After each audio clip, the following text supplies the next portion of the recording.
Anne-Catherine Emmerich naquit en Allemagne le 8 septembre 1774 d'une famille de paysans et commença à travailler très jeune.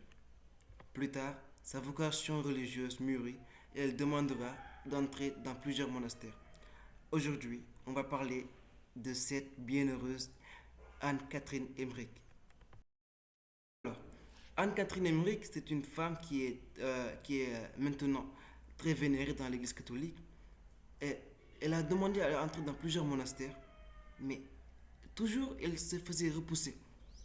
Elle se faisait repousser. Je sais pas, parce qu'elle était pauvre et sans dot. Seulement, à l'âge de 28 ans, elle fut accueillie au couvent d'Antenberg, où elle participa avec ferveur à la vie monastique, toujours prête à exécuter les travaux les plus lourds. Une nuit, alors qu'elle priait, Jésus lui apparut. Il lui offrit une couronne de roses et une d'épines.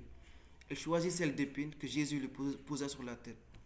Tout de suite, sur son front, apparurent les premières stigmates. Après une autre apparition de Jésus, comparurent les blessures aux mains, aux pieds et aux côtés. Alors, en 1811, à cause du mouvement de la sécularisation, le monastère d'Antenberg fut fermé. Anna Caterina trouva accueil chez un prêtre comme domestique, mais bien vite, elle tomba malade et fut alitée. Le docteur Wesner, un jeune médecin, lui rendit visite et fut très impressionné par les stigmates.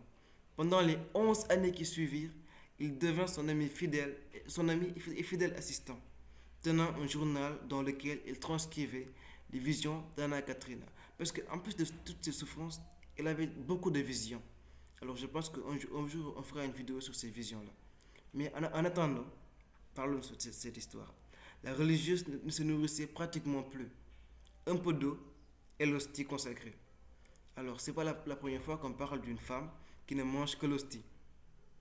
On a parlé de Sainte Thérèse Neumann et de beaucoup d'autres saints. Alors, elle était très dévote à l'Eucharistie. Elle écrivit de nombreuses pages à ce sujet. Alors, je cite, mon désir de la très sainte Eucharistie était si fort et irrésistible que je sortais souvent la nuit de ma cellule pour entrer dans l'église. Souvent, je m'agenouillais et je me prosternais vers le très saint sacrement, les bras étendus et quelquefois, j'entrais en extase. Fin de citation. Anna Caterina unit toujours sa souffrance à celle de Jésus. Il la lui offrit pour la rédemption des hommes. Le plus fameux biographe d'Anna Caterina fut l'écrivain allemand Clemens von Brentano, Brentano qui transcrivit toutes ses visions. Il compila des milliers de pages sur la bienheureuse, dont beaucoup doivent être encore publiées. En plus, Anne-Catherine, comme je l'ai dit, c'est quelqu'un qui a beaucoup de visions. Du coup, si vous regardez sur les réseaux, il y a beaucoup de gens qui vont parler des visions d'Anne-Catherine.